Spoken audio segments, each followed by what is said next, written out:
Durante toda la historia, el ser humano ha utilizado las estatuas, esculturas, pinturas, grabados y símbolos varios como un método audiovisual para transmitir ideas, educar, ordenar a las sociedades o simplemente por pura expresión artística. Las grandes religiones no han estado exentas de esto. Es muy común que personas de algunas denominaciones cristianas y otras no cristianas indiquen que los católicos son idólatras, porque hacen uso de imágenes como esculturas, estatuas o pinturas en sus templos y en algunos de sus ritos.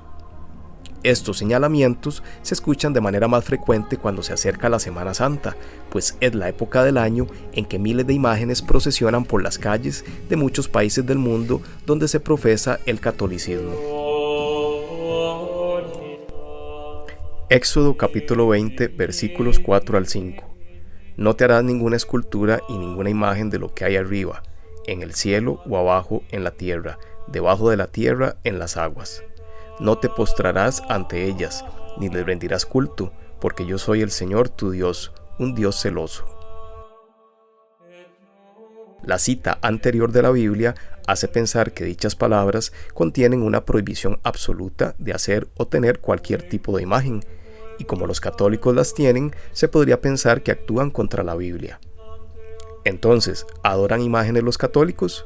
¿Son idólatras? ¿Prohíbe la Biblia el uso de imágenes? Tal vez en este video puedas encontrar respuestas a esas preguntas o al menos te servirá para que elabores tus propias conclusiones. Al leer Éxodo 20, versículos 4 al 5, surge de inmediato la inquietud. Parece que es cierto, la Biblia prohíbe el uso de imágenes. Sin embargo, al hacer un análisis más detallado del contexto de esta cita bíblica y de otras, se puede comprender que la Biblia no prohíbe la elaboración o el uso de imágenes de manera absoluta. ¿Por qué? Si se aplicara la primera interpretación, se hallaría que el mismo Dios se estaría contradiciendo al prohibir la confección y el uso de imágenes, ya que más adelante, en Éxodo capítulo 25, versículos del 16 al 20, Dios le ordena a Moisés que construya imágenes. En el arca pondrás las tablas del testimonio que yo te daré. También harás una tapa de oro puro, de 125 centímetros de largo por 75 de ancho, y en sus dos extremos forjarás a martillo 2 querubines de oro macizo. El primer querubín estará en un extremo y el segundo en el otro, y los harás de tal manera que formen una sola pieza con la tapa. Ellos tendrán las alas extendidas hacia arriba, cubriendo con ellas la tapa, y estarán uno frente a otro, con sus rostros vueltos hacia ella. Como vemos en la cita anterior, Dios no solamente le ordena a Moisés que construya imágenes de seres celestiales, sino que además le da indicaciones de cómo hacerlos.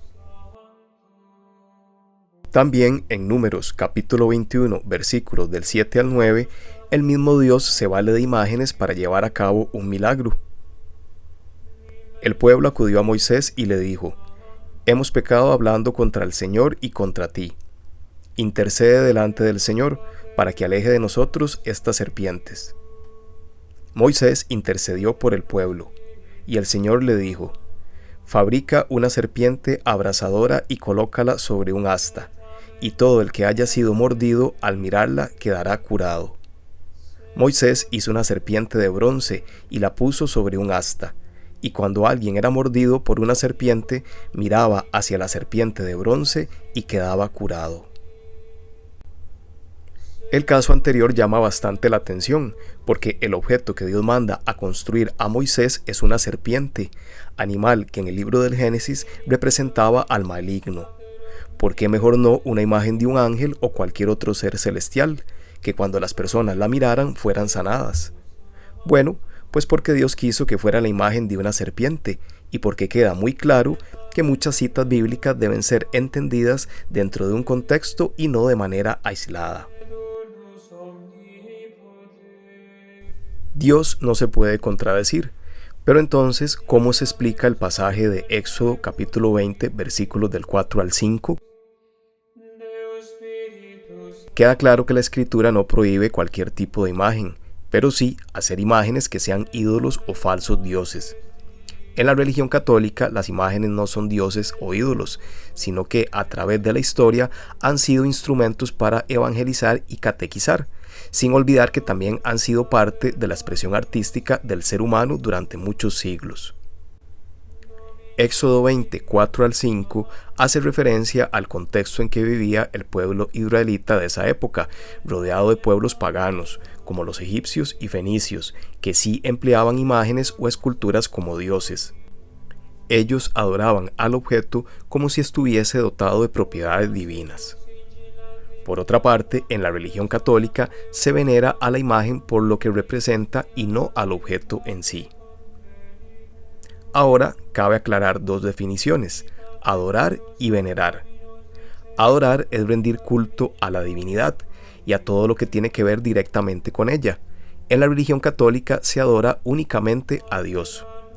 Venerar, en cambio, significa honrar, respetar, rendir culto humano y religioso a una persona u objeto que merece semejante distinción por su heroísmo, mérito o virtudes. Es lo que se hace con los santos y con las imágenes. En ocasiones, algunas personas miran la fotografía de un ser querido y la acarician o la besan. Es muy probable que la intención no sea besar el papel o el material del que está hecha la fotografía, sino a la persona retratada en ella. Lo mismo ocurre cuando una persona católica se arrodilla ante una imagen o la besa. La intención es venerar lo que representa la imagen, ya sea a Dios, a la Virgen María o a algún santo. Josué capítulo 7 versículo 6. Josué desgarró sus vestiduras y se postró hasta la tarde delante del arca del Señor, con el rostro en tierra. Los ancianos de Israel hicieron lo mismo, y todos esparcieron polvo sobre sus cabezas. En realidad, la Iglesia Católica nunca ha enseñado a adorar imágenes. Es más, ni siquiera obliga a nadie a que las venere o a que las utilice en su devoción privada. Los fieles, a la luz del catecismo de la Iglesia, pueden desarrollar una devoción y particular respeto hacia ellas, y las emplean como un instrumento para potenciar su fe. Lamentablemente se cuestiona el uso de imágenes religiosas que de alguna manera transmiten paz, tranquilidad y devoción a quienes las emplean. Al final de cuentas no hacen daño a nadie. Y no así el uso de cualquier otro tipo de imágenes de la vida cotidiana, por ejemplo, todas las fotografías que se cuelgan en las redes sociales. Son imágenes también, así como obras de arte, pinturas, esculturas, grafitis, entre otros.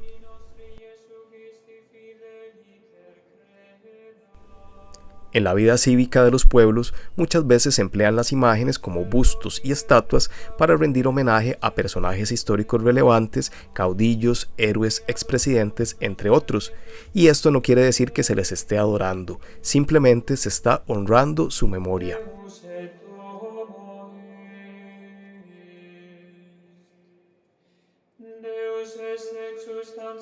Tenemos otros casos en la Biblia en los que se hace alusión al uso de imágenes. Por ejemplo, el rey Salomón embelleció el templo de Dios con imágenes. Primera de Reyes, capítulo 6, versículo 29. Alrededor de todos los muros del templo hizo cincelar figuras de querubines, de palmeras y capullos, tanto en el interior como en el exterior del lugar santísimo. Primera de Reyes, capítulo 9, versículos del 1 al 3. Cuando Salomón terminó de construir la casa del Señor, la casa del rey y todo lo que fue de su agrado, el Señor se le apareció por segunda vez, como se le había aparecido en Gabaón, y le dijo: He oído tu oración y la súplica que has pronunciado en mi presencia. Yo he consagrado esta casa que tú has edificado a fin de poner allí mi nombre para siempre. Mis ojos y mi corazón estarán allí todos los días. Parece que Dios no se enfadó con Salomón por tener imágenes en el templo. Posteriormente, en el Nuevo Testamento, se indica que Jesucristo estará en el templo de Salomón y tampoco reprochó las imágenes presentes en él. Existen registros y evidencia de que luego de la muerte y resurrección de Cristo, los apóstoles y los primeros cristianos se reunían en los sitios llamados catacumbas. Allí no solamente enterraban a sus difuntos, sino que eran lugares donde oficiaban culto y transmitían la religión a otras personas. En la actualidad se pueden visitar estos sitios y apreciar cómo en las paredes y piedras han persistido durante el tiempo imágenes que narran pasajes bíblicos. Los cristianos desde el tiempo de los apóstoles han utilizado las imágenes como un método audiovisual, sobre todo para evangelizar y educar a las personas analfabetas que no tenían la posibilidad de leer inscripciones y textos antiguos, o posteriormente la Biblia que se conoce en la actualidad.